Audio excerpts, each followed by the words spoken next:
जाओ ऐसा, वो जाओ ऐसा ही है जैसे उस स्वप्न में समुद्र में डूब रहा है, बाहर से हम जल जहाज नाव तैराक सब लगा रहे हैं, लेकिन वो नहीं सुखी होगा, क्योंकि उसके सुख का कारण तब बनेगा जब स्वप्न हटे। स्वप्न तब हटेगा जब वो जागे। जो सपने सिर काटे कोई, बिन जागे दुख दूर न होई, तो उसको जगा दो। साधु जन क्या करते हैं? जगा देते हैं उसको। जागो, कहां मोह निशा सब सो अनिहारा, देखे स्वपन अनेक प्रकारा, यह जग जामिन जागे जोगी। योग भगवान से जो तुमने वियोग कर रखा है, तुम जगो। जे ही जगोगे तो जे ही जाने जग जाए हेराई, जागे जथा स्वपन भ्रम जाई। कोई नहीं यहाँ। एक कल श्लोक, मत्तः परतरम नान्यत किंचित अस्ति धनंजय, मेरे सिवा कोई नहीं। ये कब पता चलेगा? जागने पर। तो हमें ये बहुत कुछ दिखाई दे रहा है, स्वप्न है। उमा कहूं मैं अनुभव अपना, सत हरि भजन जगत सब सपना। तो बोले तुलसीदास हरि नाम सुधा तजी, सठ हठ पियत विषय विषु मांगी। अगर कई संतों के पास भी गए तो क्या मांग रहे हैं? हट करके विषय विष मांग रहे हैं। ओ आत्मदेव नाम के एक ब्राह्मण थे, सब कुछ समृद्धि थी, संतान थी नहीं, बड़े दुखी गृहस्थी में।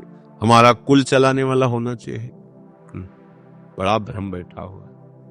हमारा कुल चलाने वाला नहीं, सब बेकार, जीवन ही बेकार हो गया।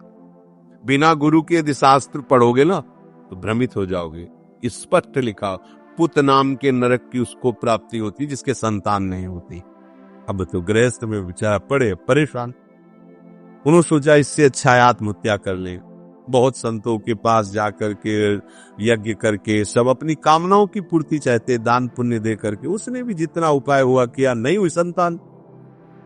मरने के लिए जंगल में उधर से एक सन्यासी जी आ रहे थे। देखा साधु तो ब्राह्मण तो थे, उठे प्रणाम किया। देखा उनको उदास क्यों हो?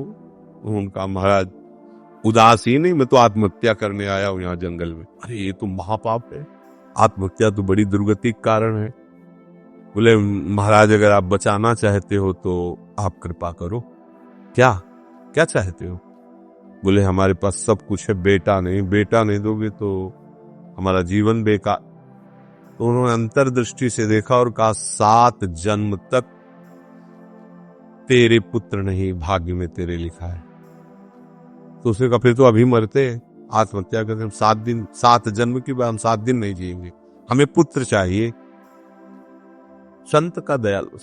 देखो जिनके पास तपस्या और भजन का धन होता है, जब भगवान अधीन है तो कुछ भी कर सकते हो, कुछ भी कर सकते। प्रारब्ध मिटाना कोई बड़ी बात नहीं। प्रारब्ध जानते हो, कोई देवता थोड़ी है, तुम्हारा पीछे का किया हुआ कर्म है। और इधर चोर का भजन है, भजन के प्रभाव से कर्म को नष्ट करने में देर थोड़ी लगती है।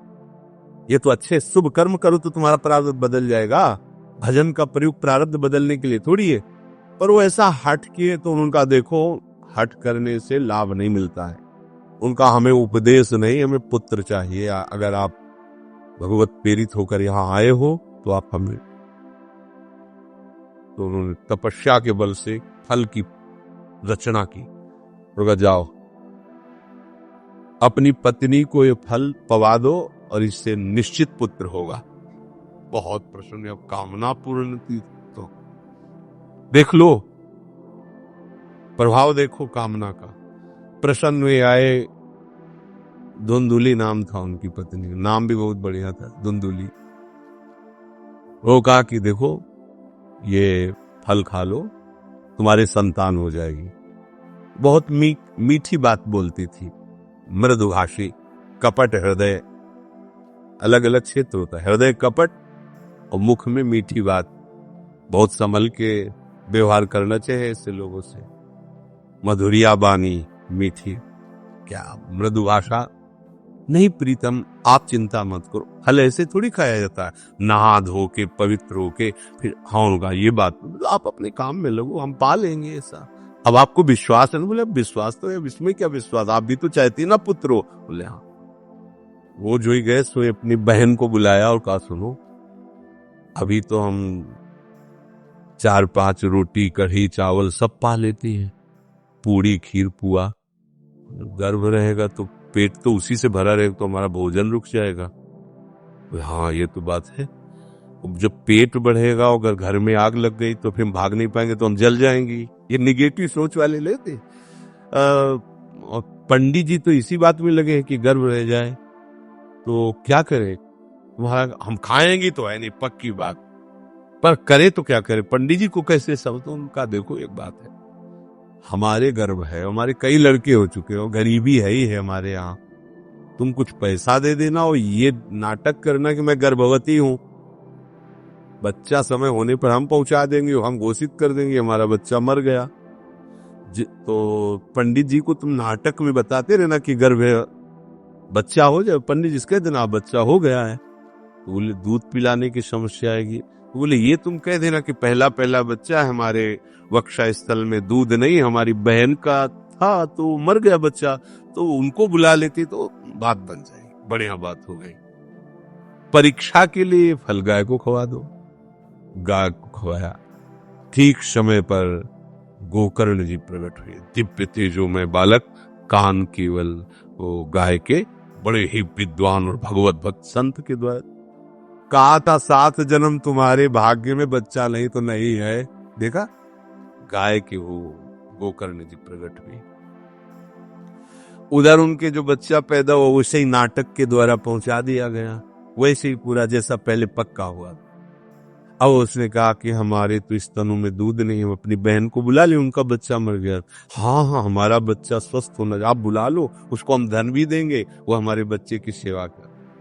अपने नाम से जोड़ करके उसका नाम रखा धुंधकारी, धुंधुली और धुंधकारी, अज्ञान का साक्षात स्वरूप। अब जैसे ही वो अवस्था बढ़ती गई तो उसके पापाचरण बढ़ना शुरू हुई, बच्चों के साथ खेलता, खेलते हुए बच्चों को उठा लेता और कुएं में डाल देता, मतलब घोर अत्याचार।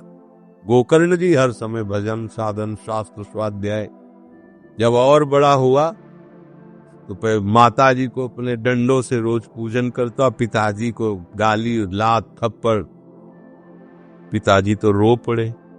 गोकर्ण जी से कहा कि बेटा हमारी गाय से प्रकट हुए पर भरोसा आप ही का है, बचा सकते हो, तो बोले पिताजी जाओ यहां से, भाग जाओ यहां से, एकांत जंगल में जाकर भगवान श्री हरि का भजन करो।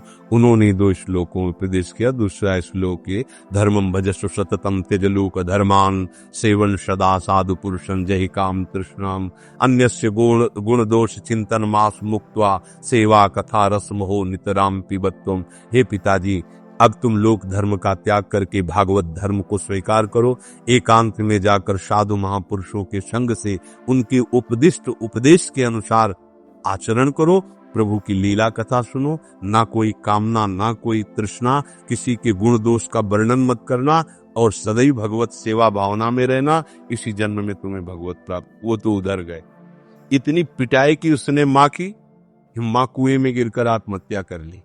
फिर तो मनमानी आचरण, कुछ वैश्याओं को रखा और चोरी करके लाया, वैश्याओं ने सोचा किसी दिन पकड़ा जाएगा ये और हम, तो उसके हाथ पैर बांध दिए, चारपाई में ला के मुख में अंगार डाल, वो मरा भयानक प्रेत। कामना ने क्या किया, सर्वनाश। किसी को हरि विमुख होकर कभी सुख मिल सकता है? आप संतों के पास जाइए, अपनी कामना रखिए, हम ये नहीं कहते कि कामना तुम त्याग पाओगे, कामना रखिए, भगवान के पास जाइए, अपनी कामना रखिए, क्योंकि आप कामना से युक्त हैं, पर छूट इतनी दे दीजिए कि जिसमें हमारा मंगल हो वो करना। जैसे नारद जी भगवान से अपनी कामना रखते हैं कि हमारा ब्याह करवा दीजिए, और बाद में एक छूट दे देते हैं कि जेहि विधि होए नाथ हित मोरा। तो हरि को अच्छा लगेगा, गुरुजनों को अच्छा लगेगा कि इस कामना से इसका कोई जीवन बाधित नहीं होगा, वो पूर्ण भी कर देंगे। और अगर लगा कि इसका पतन हो जाएगा तो आप रोते रोते भी कामना की पूर्ति नहीं करेंगे। उत्तम बात तो ये है कि कामना हरि की प्राप्ति की करो, वो सर्व सुख स्वरूप है। किसी का अन्य आश्रय अन्य बल ना लेते हुए अपने श्यामा श्याम के चरणों का आश्रय लेकर निरंतर भजन करो तो ये अनुभव हो जाएगा कि सुख किसे कहते हैं। अभी तुम्हें परिचय नहीं मिला, सुख किसे कहते हैं। सुख सच्चिदानंद है, सुख एक रस है, सुख अविनाशी है। वो सुख सदैव बढ़ता रहता है, घटता कभी नहीं। एक रस होते हुए भी प्रतिक्षण वर्धमानम है, कभी कभी अंत नहीं होता इस सुख का। ऐसे अनंत सुख के लिए हमें मनुष्य जन्म मिला है। प्यारे, इसे मत खोइए। हर समय राधा राधा राधा राधा राधा, और किसी को दुख मत दीजिए। कोई गंदा नशा मत कीजिए, कोई गंदे आचरण मत कीजिए, गंदा भोजन मत कीजिए जिससे अन्य जीवों को कष्ट हो। ऐसा कोई भोजन स्वीकार मत करो। इसी जन्म में आप देख लेना, इसी जन्म में आपको वो वस्तु मिल जाएगी, निहाल हो जाओ। हम किसी पक्षपात की बात नहीं करते। अगर इस छाती को बचपन से अभी तक ऐसा, तो हम कह देते कि भाई आगे कुछ भी हो, कोई भी हमारी गलती हो, हम ये मान सकते हैं, पर हमें ये पता चला कि बचपन से आज तक जलता ही रहा, कभी शांति नहीं मिली, भागता ही रहा पर कभी विश्राम नहीं मिला। हम ये आपको कह रहे हैं कि जैसा प्यार प्रभु वैसा अन्यत्र कहीं कभी कहीं नहीं मिला। और प्रभु के प्यार का मूर्तिमान स्वरूप हमारी प्यारी जू, निहाल कर दिया प्रभु ने प्यारी जू के चरणों का आश्रय और उनका परिचय देकर। पूछो बस, यहाँ वाणी मौन हो जाती है। प्यारी जू तो प्यारी जू, और हम ही नहीं, आप सब महाभाग्यशाली है। वृंदावन आए, राधा किशोरी जू के घर में आए और उनकी चर्चा सुन रहे, उनके सिद्धांत सुन रहे। कहीं न कहीं आपके अंदर उनकी तरफ बढ़ने की इच्छा भी है। ये बहुत बड़ी बात है।